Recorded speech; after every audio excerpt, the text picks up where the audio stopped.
Here's part 6 of your HFY Sci-Fi story titled Asterisk Asterisk They Asked for Earth's Apex Predator. This human just smiled and pointed asterisk asterisk. The departure of the Xyrothi ships left the world breathless. People stood in streets, parks, and rooftops, staring at the skies long after the alien vessels had vanished.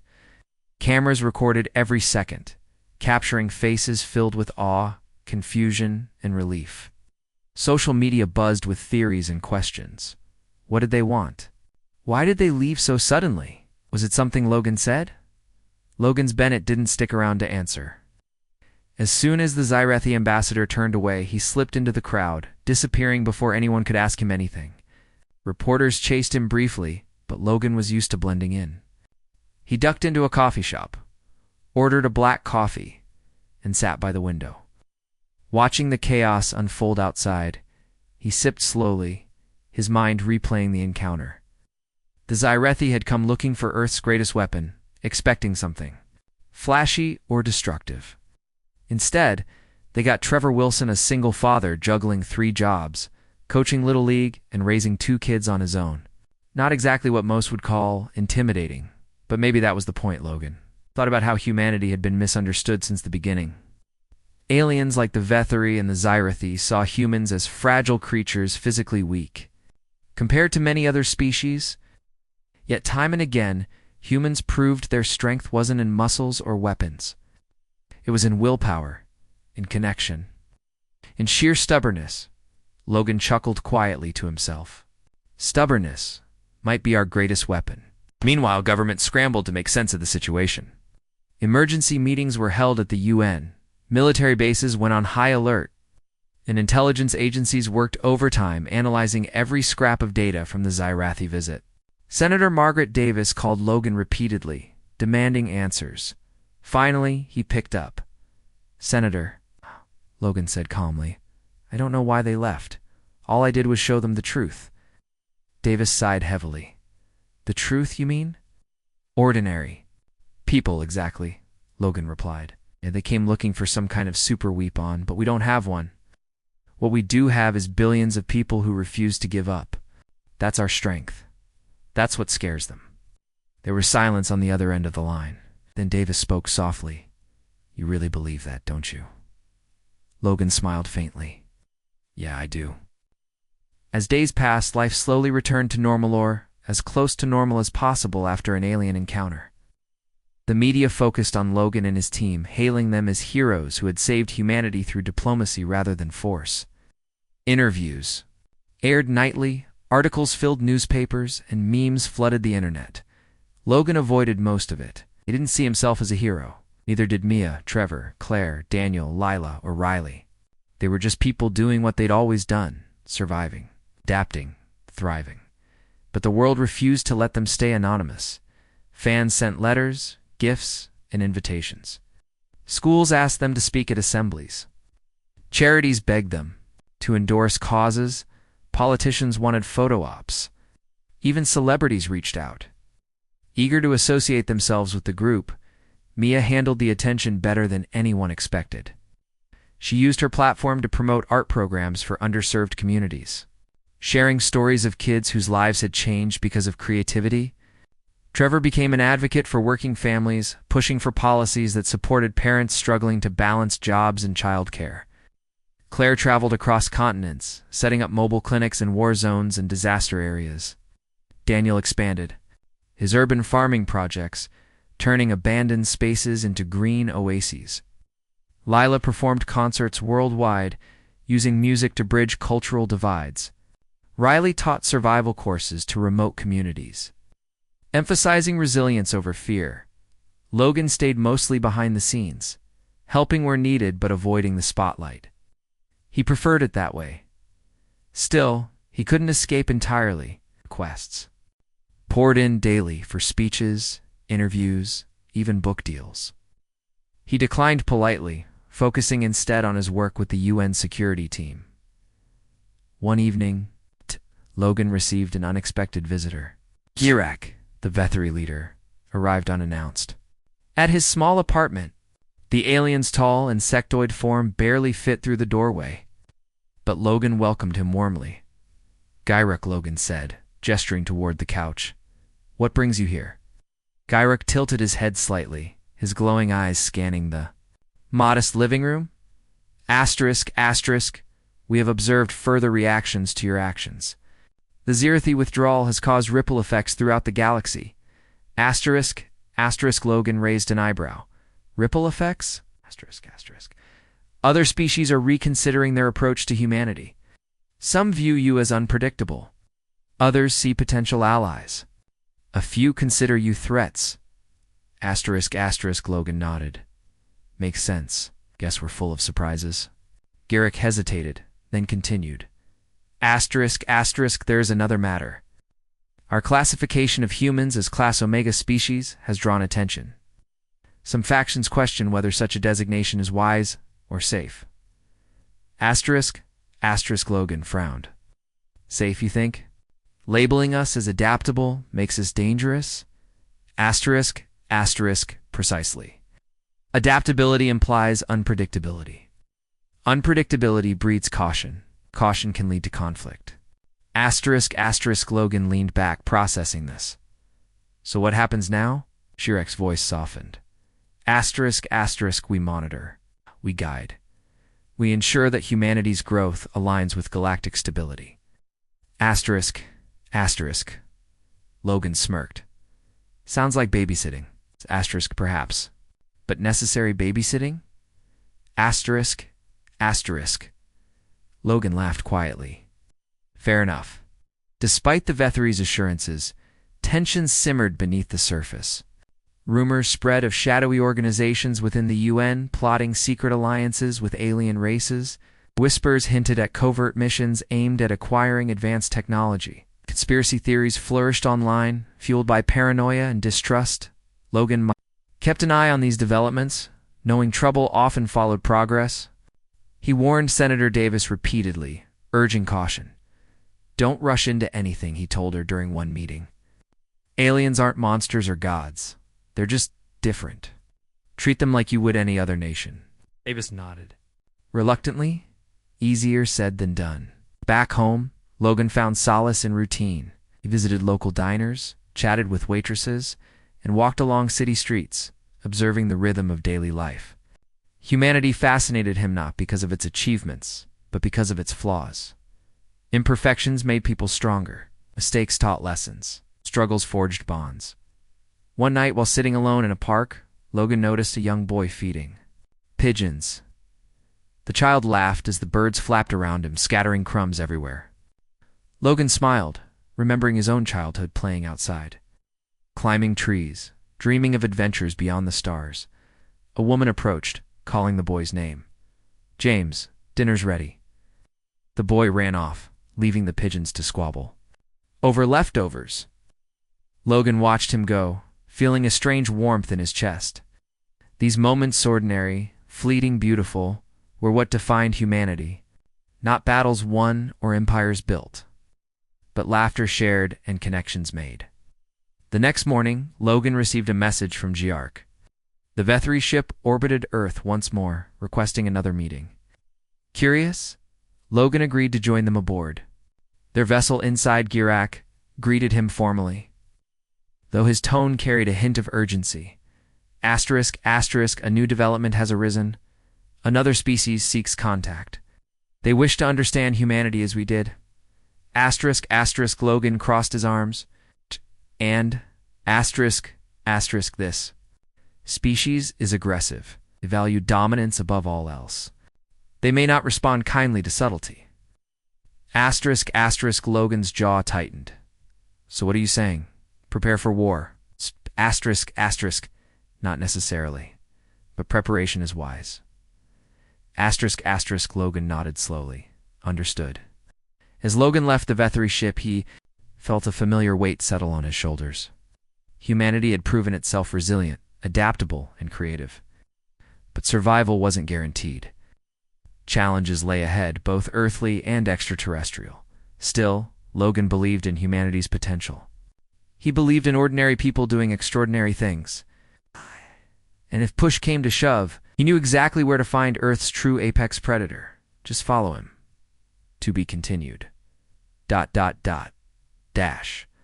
Let me know if you'd like part 7 written next, or if you'd prefer this formatted into a downloadable document. Asterisk asterisk, they asked for Earth's apex predator. This human just smiled and pointed asterisk asterisk. The sky above New York City was clear and blue, the kind of day that made people stop and look up. But today, there was something else to see. A ship had appeared. It hung in the air like a dark cloud that refused to move with the wind. It was massive, shaped like a long spear with smooth edges and no visible engines. It didn't hum or make any noise at all. It simply asterisk was asterisk, as if it had always been there. People stopped walking, cars slowed down, phones came out, social media lit up. Aliens are real. Greater than, is this some kind of movie? Greater than, did China do this? But the governments of the world knew better. They had seen it coming. The object had entered the solar system 3 days ago. It moved fast. Faster than anything humans had ever built. It ignored every signal sent its way. Then, it parked itself over New York City like it had chosen a spot on a map. And now, it was talking. Inside the United Nations headquarters, tension filled the air like thick smoke. Diplomats, scientists, military officers, and intelligence agents crowded the main conference room. Everyone wanted to be part of what might be the most important moment in human history. Logan Bennett stood near the back, arms crossed, watching everything unfold. He wasn't a diplomat. He wasn't a scientist or a general. He was a security consultant, hired by the UN to help with crisis response. His job was to stay quiet, listen, and keep an eye out for danger. He wore a simple suit that didn't quite fit him right. His hair was short, his face tired, and his eyes sharp. He'd served in the army once, years ago. Since then, he bounced between jobs: private security, risk assessment, emergency planning. Nothing flashy. Nothing famous. Today, though, felt different. On the big screen at the front of the room, the alien ship hovered again, this time in high-resolution satellite footage. Beside it was a message, translated from symbols that no one recognized at first. Asterisk asterisk, we come in peace. We wish to speak with your leaders. Asterisk asterisk, there were no threats, no demands, just a polite request. Some people in the room believed it. Others did. In single quotes, a woman in a navy blue dress suit stood up and addressed the group. Her name was Senator Margaret Davis. She was tall, calm, and used to being in charge. This is not a drill, she said. This is happening. We need to respond. A young man in a lab coat raised his hand. We don't even know what they are. They haven't shown any weapons. But they could have hundreds of ships hiding in deep space, or they could be alone, Logan muttered under his breath, trying to talk instead of shoot. Nobody heard him. Senator Davis continued. We will accept their offer. We will host a formal meeting here at the U.N. tomorrow morning. Representatives from major world powers will attend. We'll send them a message tonight. Someone asked, should we warn them about security? She nodded. Of course. We'll prepare for every possible outcome. Logan listened carefully. He didn't think the aliens were going to attack. But he also knew that fear made people do stupid things. And when fear mixed with power, the results could be dangerous. That night, the world watched as the message was sent. Cameras followed the process closely. The words were simple. Asterisk asterisk, welcome to Earth. We are ready to meet. Asterisk asterisk, within minutes, the alien ship responded. A single flash of light came from its surface. It was a signal. Confirmation. They accepted. The next morning, the UN building buzzed with activity. Guards lined the halls. Cameras rolled. Flags from every nation waved outside. Inside, diplomats sat around a large table. Military officials stood nearby. Scientists waited for data. Logan stayed near the entrance, keeping watch. He wasn't invited to sit. Nobody expected him to do much more than stand there. Then the aliens arrived. They came through the main doors, escorted by UN staff, or 2 of them. Tall, maybe 7 feet high. Their bodies looked like insects' hard shells, jointed limbs, and long limbs that moved with strange grace. Their faces had no mouths, only glowing eyes that shifted colors. They did not walk. They glided. Everyone in the room froze. Even the diplomats, trained to hide emotion, stared in shock. Logan took a slow breath. He had imagined this moment 100 times. Now it was real. The taller alien stepped forward. Its voice came through a small device on its chest. Asterisk asterisk, greetings. We thank you for accepting our request. Asterisk asterisk, silence. Then Senator Davis stood. She looked nervous, but tried not to show it. You're welcome, she said. We are honored to meet you. The alien tilted its head slightly. Asterisk asterisk, we are the Vetheri. We travel across stars to learn, to understand, and to grow. We have studied your planet from afar. We believe your species has great potential. Asterisk again, silence, people. Exchange looks. Finally, someone asked, "Why did you come here?" The alien answered without hesitation. Because we want to meet Earth's apex predator. More silence. This time, confused. One of the scientists leaned forward. Apex predator? You mean, like lions, bears, sharks? The other alien spoke for the first time. Its voice was softer. No. We mean the creature that defines your world. The one that shapes everything else. The one that survives no matter what. Logan felt a grin tug at the corner of his mouth. He knew exactly what they meant, but nobody else seemed to. The rest of the meeting went slowly. The Vethri asked questions. The humans gave answers. Sometimes they understood each other. Sometimes they did in single quotes. Logan kept listening. He didn't say a word, but he thought about what the aliens had asked. Earth's apex predator. It wasn't a tiger. It wasn't a soldier. It was something else. Something harder to define. As the meeting ended and the aliens left, Logan turned to a younger UN official standing nearby.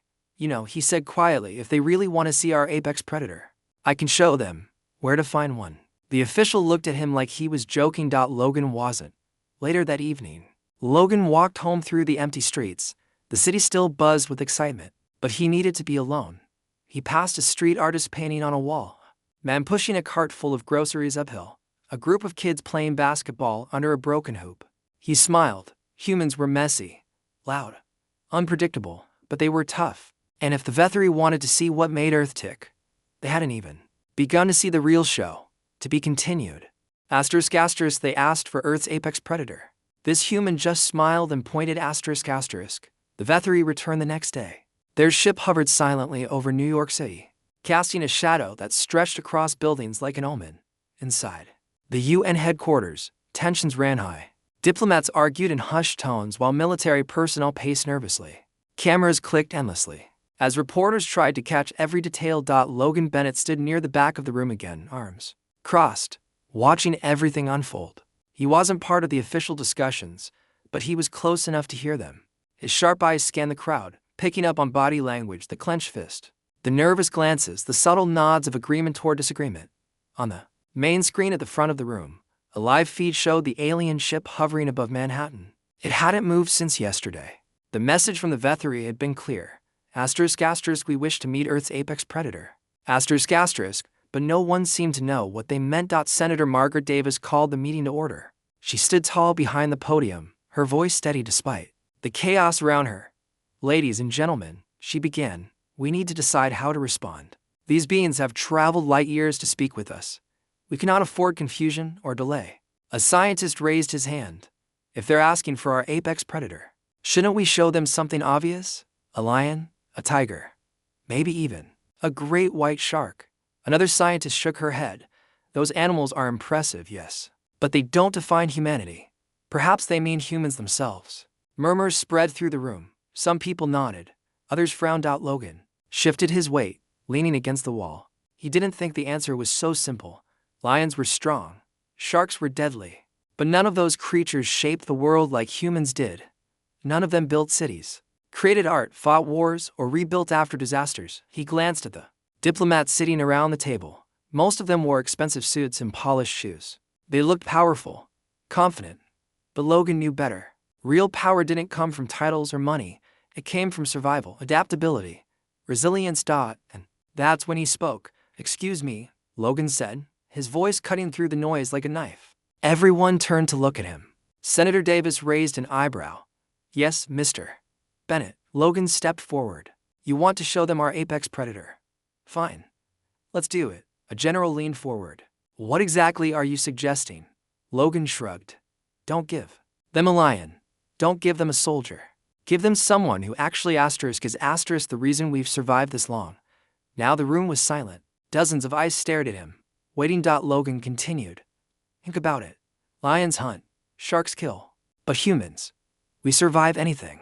Plagues, wars, famines, natural disasters, you name it. We've lived through it. And not because we're stronger or faster. Because we adapt. Because we fight back. Because we never quit. Senator Davis studied him carefully. So who would you suggest? Logan smiled faintly. Someone ordinary. Someone who's faced impossible odds and kept going anyway. Take them to meet people like Mia Garcia, a street artist in Los Angeles who teaches kids from rival gangs how to paint instead of fight. Or Trevor Wilson, a single dad working 3 jobs in Chicago to keep his family together. Or Claire Russell, a retired nurse who ran a mobile clinic during a pandemic. People exchanged skeptical looks. Some laughed quietly, others whispered among themselves. Ordinary people. One diplomat asked, "You think aliens care about that?" Logan nodded. "Absolutely. Because those ordinary people are why we're still here. They're the ones holding everything together, while the rest of us argue about politics or profit margins." Senator Davis hesitated. Then she sighed. "It's unconventional, but it might work." The decision was made quickly after that. The UN agreed to let Logan lead the delegation. It wasn't unanimous. Some officials thought it was ridiculous, but the Vetheri were curious, intrigued, even. Their representatives confirmed they would accompany Logan wherever he wanted to go. Logan spent the rest of the day preparing. He contacted Mia, Trevor, and Claire, explaining the situation briefly. All 3 were shocked but agreed to participate. Each had their own reasons. Mia saw it as a chance to inspire others. Trevor hoped it might bring attention to struggling families. Claire simply wanted to help however she could. By evening, Logan was exhausted.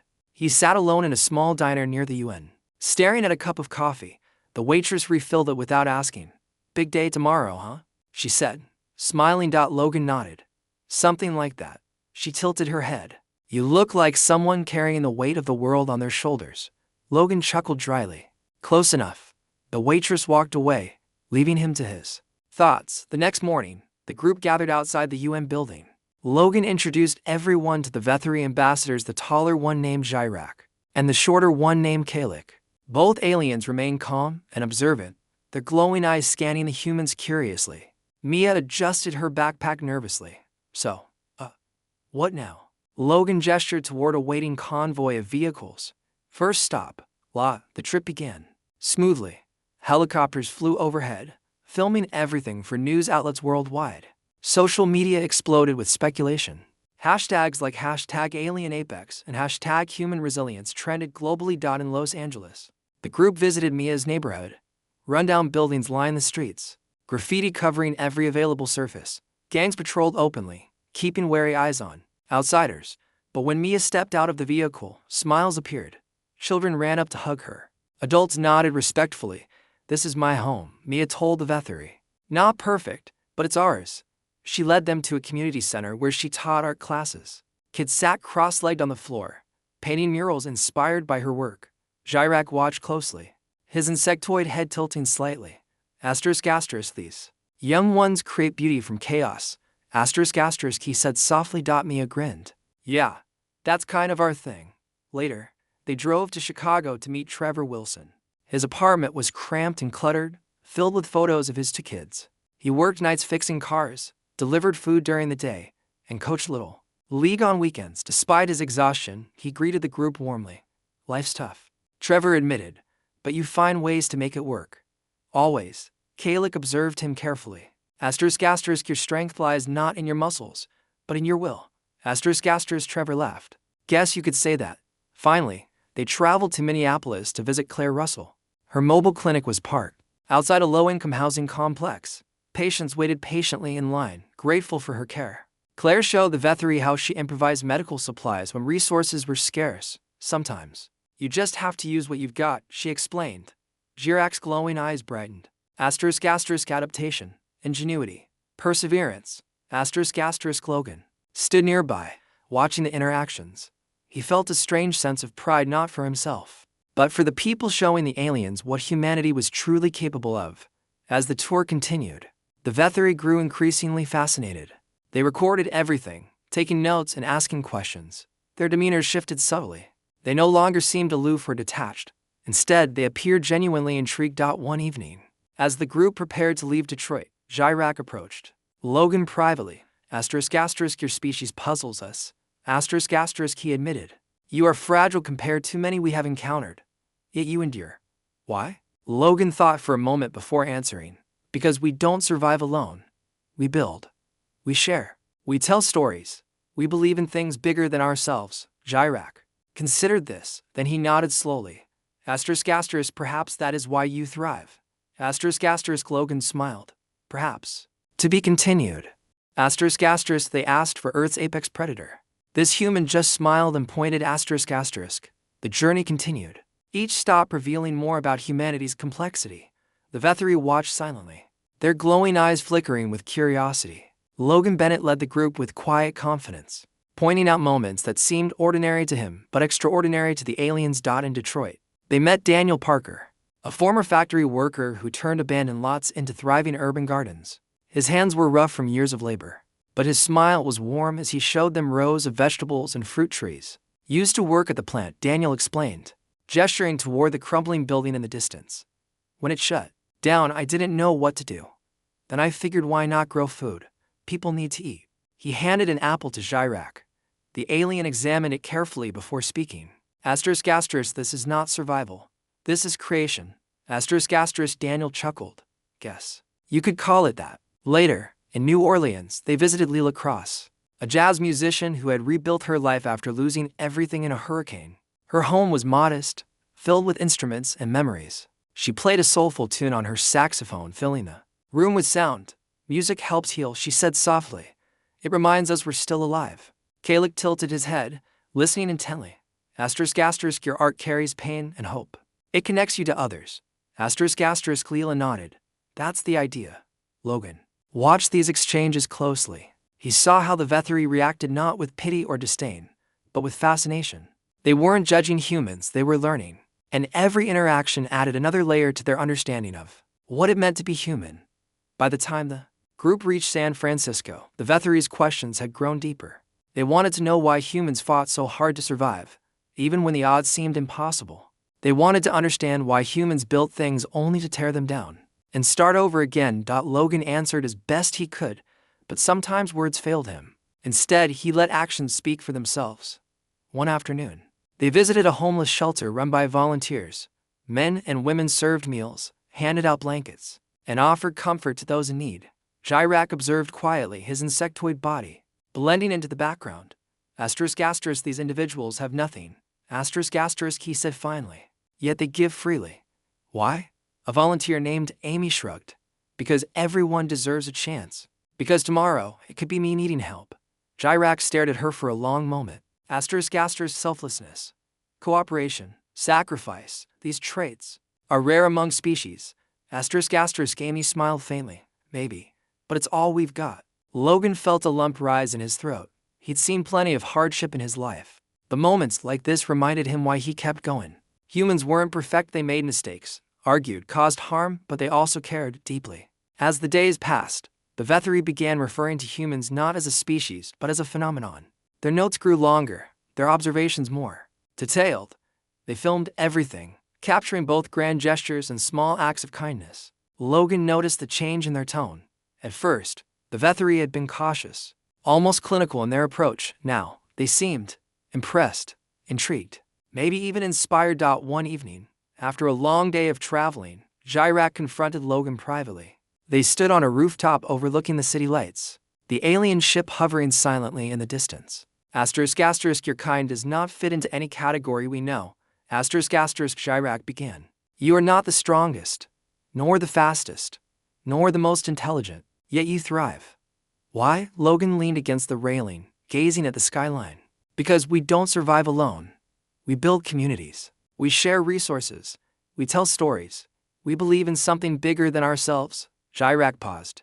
Considering this, belief, faith, purpose, these are powerful forces. Logan nodded. Yeah. They keep us moving forward, even when things get tough. The alien leader studied him for a moment. You are unusual among your kind. Logan laughed softly. Not really. I'm just one guy trying to make sense of the world. Despite the progress, tension simmered beneath the surface. Some members of the UN delegation worried the Vetheri might misinterpret humanity's strengths as weaknesses. Others feared the aliens would see humans as unpredictable or worse, dangerous. Senator Margaret Davis voiced these concerns during a private meeting. We're showing them our best qualities, she said. But what if they decide we're too chaotic, too unstable? Logan listened quietly, then spoke up. Chaos isn't always bad. Sometimes it's where creativity comes from. Stability can breed complacency. Chaos forces growth. The senator frowned. Growth doesn't guarantee safety. No, Logan agreed, but it guarantees survival. Meanwhile, the public followed the tour closely. Social media buzzed with updates, memes, and debates. Some praised the effort, calling it a triumph of humanity. Others criticized it, arguing the Vetheries should have been shown military strength instead of ordinary people. Logan ignored the noise. He trusted the plan. He believed the Vetherie would see the truth eventually if they hadn't already. On the final leg of the journey, the group visited a remote Alaskan village. Snow blanketed the ground, and icy winds whipped through the air. Here, they met Riley McCoy, a young woman who ran a sled dog team and hunted to feed her family. She wore thick furs and carried a rifle slung over her shoulder. Out here, you learn fast, Riley said, leading them into her cabin. Nature doesn't care about rules. You either adapt or die. She showed them how she preserved meat, repaired equipment, and trained her dogs. Jirac watched with keen interest. Your environment is harsh, yet you flourish. Riley grinned. Flourish might be a strong word, but yeah, we manage. Before leaving, Kalik asked her a question. Do you fear death? Riley thought. For a moment, sure. Who doesn't? But I don't let it stop me. Life's short. Gotta live while you can. Kalik's eyes glowed brighter. Fear balanced with courage. Resilience tempered by wisdom. Logan smiled. Sounds about right. Back in New York, the group prepared for the final meeting. The Vetherie requested a private session with key representatives, including Logan, Mia, Trevor, Claire, Daniel, Leela, and Riley. The UN officials reluctantly agreed. The meeting took place in a secure conference room.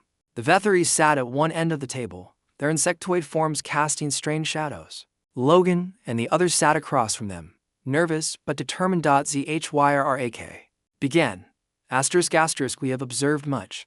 We have learned much. Your species is unlike any we have encountered. You are fragile, yet unyielding, divided, yet united, destructive, yet creative. Mia raised an eyebrow. So, what's the verdict? Are we your apex predator or not? Jirac hesitated. You are difficult to classify. You are predators in your ability to dominate environments, but you are also survivors, builders, creators. Perhaps apex isn't sufficient to describe you. Logan smirked. Told you. Kalik added. We wish to test your adaptability further. Place a small team of humans in an unfamiliar environment. See if they can survive and thrive. The room fell silent. The challenge was unexpected and risky. Senator Davis broke the silence. And if they fail? Jirac's voice was calm but firm. Failure teaches as much as success.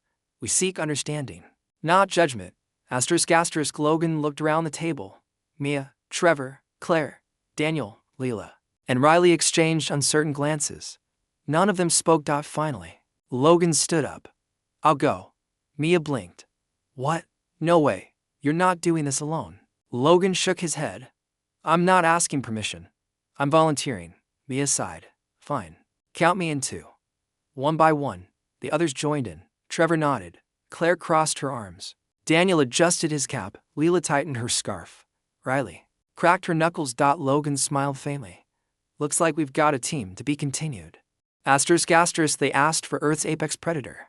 This human just smiled and pointed. The challenge was set. The Vetherie chose a barren alien moon as the testing ground, a desolate place, with no atmosphere, scarce resources, and extreme temperatures. It was harsh, unforgiving, and utterly foreign to anything the humans had ever experienced. Logan Bennett and his team prepared quietly, knowing the stakes were high. They weren't soldiers or scientists. They were ordinary people who had survived extraordinary circumstances. Now, their task was simple yet daunting. Survive for 30 days. And prove humanity's adaptability. The UN officials argued fiercely about the decision. Some thought it was reckless. Others saw it as an opportunity to demonstrate humanity's resilience. Senator Margaret Davis, though skeptical, gave her reluctant approval. If you fail, she warned Logan privately, this could look like weakness. Logan shrugged. Or it could show them we're willing to try. Either way, we don't have much choice. Do we? She didn't answer. The day of departure arrived quickly. Cameras followed the team as they boarded the Vetherie ship. Reporters shouted questions, but the group stayed silent. Mia Garcia adjusted her backpack nervously, while Trevor Wilson gripped a photo of his kids tightly. Claire Russell carried a small medical kit. Daniel Parker brought tools. Leela Cross held her saxophone case, and Riley McCoy slung a rifle over her shoulder, not for hunting, but for protection. Inside the alien vessel, the air felt strange cool and metallic, with faint hums vibrating through the walls. Jairak and Kalik greeted them formally, their glowing eyes studying each human carefully.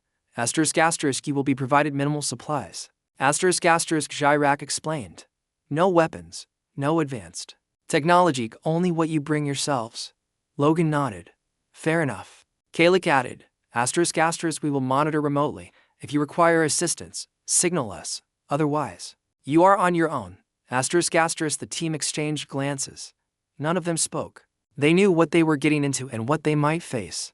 The drop onto the alien moon was sudden and jarring. One moment, they were inside the sleek alien ship. The next, they stood on a rocky surface under a dark sky. Stars glittered above them like icy jewels, and the suns hung low on the horizon, casting eerie shadows across the landscape. Logan took a deep breath, or tried to. The lack of atmosphere made breathing impossible without masks everyone wore. Suits supplied by the Vetheri, designed to filter oxygen from trace elements in the environment. The suits were functional but uncomfortable, clinging to their bodies like second skins. Mia glanced around, her voice crackling through the comm system in her helmet. So, this is home sweet home, Logan smirked. For the next 30 days, yeah. Riley scanned the area, her rifle at the ready. First things first, shelter, water, food. In that order, everyone agreed. Survival came down to basics, and they had trained for this during the days leading up to the mission. They split tasks efficiently. Mike and Daniel focused on building shelter, using materials scavenged from the landing site. Claire checked everyone's health, ensuring their suits functioned properly. Trevor inventoried their supplies, rationing food and water carefully. Leela mapped the surrounding terrain, marking potential resources. Riley kept watch, scanning for threats, though so far the moon seemed lifeless. Logan coordinated their efforts, his calm demeanor keeping the group steady. He reminded them of something simple but important. We've all been through worse. Stick together, stay smart, and we'll make it. By nightfall, or what passed for night on the alien moon, the team had constructed a makeshift base. It wasn't pretty, but it worked. A dome-shaped structure cobbled together from scrap metal and reinforced with rocks. Inside, they huddled around a portable heater powered by solar energy. Mia sighed, leaning against the wall. I miss pizza. Trevor laughed dryly. I miss my bed. Claire shook her head. Focus, people. Tomorrow's another day. Logan nodded. She's right. We can't afford distractions. Despite the challenges, the team adapted quickly. They discovered a thin layer of ice beneath the surface, which Claire melted into drinkable water. Using a portable filtration system, Daniel rigged a crude wind turbine to generate additional power. Leela found traces of edible moss growing in cracks between rocks, supplementing their limited food supply. Each day brought new obstacles, but also new solutions. When the temperature plummeted below freezing, Riley layered extra insulation inside the shelter. When one of the solar panels malfunctioned, Mike repaired it with spare parts. When tensions ran high, Leela played soft melodies on her saxophone, soothing frayed nerves. The Vetheri watched silently, recording everything. Their drones hovered nearby, capturing footage of the humans' ingenuity and determination. On the 10th day, disaster struck. A sudden storm swept across the moon, bringing fierce winds and swirling dust clouds. The shelter groaned under the pressure, threatening to collapse. The team scrambled to reinforce it, working tirelessly despite exhaustion. Logan shouted orders over the howling winds. Daniel, secure the west side. Riley, help me brace the roof. Mud smeared their suits as they dug trenches to divert debris. Trevor handed out tools, his hands steady despite the chaos. Claire monitored oxygen levels, making sure no one succumbed to fatigue. Finally, after hours of struggle, the storm passed. The shelter held. The team collapsed inside, battered but alive. Mia wiped sweat from her brow, laughing weakly. Well, that was fun. Logan grinned. Fun? I thought it was terrifying. Trevor shook his head. Both. Definitely both. As the days stretched on, the team grew closer. They shared stories late at night, bonding over memories of Earth. Mia talked about painting murals in Los Angeles. Trevor described coaching Little League games. Claire reminisced about running her mobile clinic. Daniel joked about his failed attempts of farming. Leela played music softly, filling the silence with warmth. Riley told tales of surviving Alaska's brutal winters. Logan listened quietly, realizing something profound. These people weren't just survivors, they were creators, builders, dreamers. Even in the harshest conditions, they found ways to connect, to create beauty, to hope. The Vetheri noticed too. Their observations became more detailed, their notes filled with admiration. Humans thrive not because of strength, but because of connection. Gyrak remarked during one transmission. Logan replied simply, "That's who we are." On the 20th day, the team made a startling discovery. While exploring a distant ridge, Leela stumbled upon ruins buried beneath layers of sand. Ancient structures, crumbling and forgotten, hinted at a civilization that once thrived there and then vanished. Logan examined the carvings etched into stone walls. "Looks like someone else lived here before. Wonder what happened to them." Claire traced her fingers over faded symbols. Maybe they couldn't adapt. Maybe they gave up. Daniel frowned. Or maybe they destroyed themselves, Logan thought. For a moment. Either way, we're not going to let that happen to us. The team decided to document the ruins thoroughly, hoping to learn from the past. They recorded videos, took samples, and pieced together fragments of history. It was a reminder. Survival wasn't just about enduring, it was about learning. As the 30th day approached, the team prepared a final message for Earth. Logan stood in front of the camera, his face lined with weariness, but his eyes bright with resolve. If you're watching this, remember, survival isn't about being the best. It's about learning to live with what you've got and making it better. The video was broadcast back to Earth and to the Vetheri. To be continued. They asked for Earth's apex predator.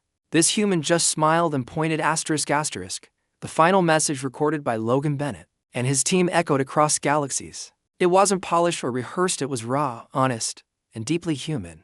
The camera captured their faces, tired, dirty, but alive. Behind them, the alien ruins stood as silent witnesses to both failure and resilience. Logan spoke clearly, his voice steady despite the weight of exhaustion. This place used to be home to someone, a civilization that rose, fell, and disappeared. We don't know why they didn't make it. Maybe they stopped trying. Maybe they thought they were too advanced to fail. Whatever the reason, they're gone now. He paused, glancing at his teammates. Mia adjusted her mask. Trevor tightened his grip on a water container, and Claire checked the medical kit one last time. Leela leaned against a crumbling wall, her saxophone resting in its case. Daniel and Riley stood side by side, their eyes scanning the horizon. Logan continued, "But we're still here. Not because we're stronger or smarter than anyone else. Because we adapt, we learn, we keep going, even when things look impossible." He turned back to the camera. If you're watching this, whether you're human or Vetheri or something else entirely, remember this. Survival isn't about perfection. It's about persistence. It's about finding light in the dark. It's about believing in tomorrow, even if today feels like hell. The video ended with a wide shot of the team standing together, framed by the desolate alien moon. The message was simple, yet powerful. Humans weren't defined by their strength or speed. They were defined by their ability to endure and to hope. Back on Earth, the reaction was immediate. Millions watched the broadcast live. Governments analyzed every word. Scientists debated the implications. Ordinary people shared the video online, adding captions and commentary. Greater than this is what makes us human. Greater than proof that we're tougher than anyone gives us credit for. Greater than those aliens better think twice before messing with us. Even critics who had doubted the mission were silenced. The footage showed humanity not as conquerors or warriors, but as survivors, creators, dreamers. Meanwhile, aboard the Vetheri ship orbiting the alien moon, Gyrak and Kalik reviewed the data collected during the 30-day challenge. Their insectoid forms moved gracefully, their glowing eyes reflecting admiration or perhaps awe. Their adaptability is unmatched. Kalik said softly. Zhyrak nodded. They faced starvation, isolation, and danger. Yet they thrived, not through brute force, but through cooperation and ingenuity. Kalik tilted his head. In the ruins. What do you make of those? Gyrak hesitated. A warning. Perhaps, a reminder that even the strongest civilizations can collapse if they lose sight of what matters. The two aliens exchanged a glance. They understood now why the humans had succeeded where others might have failed. It wasn't about physical strength or technological superiority. It was about connection. About building bridges instead of walls. about finding purpose in chaos, the Vetheri decided to retrieve the team personally. Their sleek vessel descended onto the alien moon, landing silently near the makeshift shelter. Jirac and Kalik stepped out, their tall forms casting long shadows in the dim light. Logan greeted them with a weary smile. "Guess we passed?" Jirac's glowing eyes brightened slightly. ***, you exceeded expectations. Mia laughed nervously. "That's good, right?" Kalik inclined his head. ***, it is more than good. You have demonstrated qualities rare among species: adaptability, creativity, unity. Trevor shifted uncomfortably. "So, are we your apex predator now?" Jirac considered the question. Perhaps apex is insufficient. You are not merely predators. You are survivors, builders, innovators. You define yourselves not by dominance but by resilience. Logan chuckled. "Sounds about right." The journey back to Earth felt surreal. The team sat quietly in the alien ship, staring out at the stars. None of them spoke much. They were too tired, too overwhelmed by everything they'd experienced. But there was a sense of pride, too. They had done something no one else could have. They had shown the galaxy what it meant to be human. When they arrived, the world welcomed them as heroes. Cameras flashed endlessly as they disembarked from the Vetheri shuttle. Reporters shouted questions, fans cheered, and politicians shook their hands. Senator Margaret Davis embraced Logan briefly, her usual composure cracking under emotion. "You did it," she whispered. "You showed them who we are." Logan shrugged. "We just did what humans do best: survive." But the real impact came later, after the celebrations died down. The Vetheri released their findings publicly, sharing detailed reports of their observations. They classified humans as a class of megaspecies: unpredictable, adaptive, and potentially unstoppable. Other alien races took notice. Some approached cautiously, seeking alliances. Others retreated, wary of humanity's potential. Rumors spread of galactic powers reconsidering their strategies. Knowing that Earth wasn't a planet to underestimate, Logan returned to his quiet life, avoiding the spotlight as much as possible. He resumed consulting work for the UN, though. His role expanded significantly. Requests poured in from governments and organizations worldwide, asking for advice on crisis management and interstellar diplomacy. Mia went back to Los Angeles, teaching art to kids and inspiring new generations. Trevor continued working 3 jobs, but donations poured in to help support his family. Claire reopened her mobile clinic, expanding services to more communities. Daniel returned to Detroit, turning abandoned lots into thriving gardens. Leela played music wherever she went, spreading joy and hope. Riley stayed in Alaska, training others in survival skills. Though their lives resumed some semblance of normalcy, none of them forgot the experience. They carried it with them, a reminder of what humanity could achieve when united by purpose. Months passed. The Vetheri remained in contact, observing Earth quietly. Their visits became less frequent, but their presence lingered in the minds of humanity. Earth had proven itself not through weapons or armies, but through grit and determination. Then, one day, another alien race arrived. Their ships filled the skies above major cities, broadcasting a single message: take us to your greatest weapon. The world froze. Panic spread quickly. Memories of the Vetheri challenge resurfaced, along with fears of invasion or conflict. Governments scrambled to respond, unsure how to handle the situation. Logan received a call from Senator Margaret Davis late at night. Her voice trembled slightly. "Logan, they're asking for our greatest weapon. What do we show them?" Logan smiled faintly, recalling the words he'd spoken months ago. "Just follow me." The next morning, Logan stood outside a bustling neighborhood in Chicago. Cameras rolled as he led representatives of the new alien race of species known as the Xyrathi through streets filled with ordinary people. Mothers pushed strollers. Children played tag. Shopkeepers arranged goods in windows. Laughter rang out, mingling with the hum of traffic. One of the Xyrathi ambassadors, a towering figure with shimmering scales, glanced around curiously. These are your greatest weapons?" It asked, its voice deep and resonant. Logan nodded. "Yep, meet Trevor Wilson." Trevor stepped forward, holding his daughter's hand. "Hi. I fix cars, deliver food, and coach Little League. Nice to meet you." The Xyrathi ambassador studied him closely. "And this is your power." Logan grinned. "Exactly. We don't need lasers or bombs. We've got dads like Trevor, teachers like Mia, doctors like Claire, farmers like Daniel, musicians like Leela, hunters like Riley, ordinary people doing extraordinary things." The ambassador hesitated. Then it turned to its companions. speaking in a language no human understood. Moments later, the Xyrathi ships began retreating, disappearing into the sky. Logan watched them go, shaking his head sometimes. All you need is a little perspective. To be continued.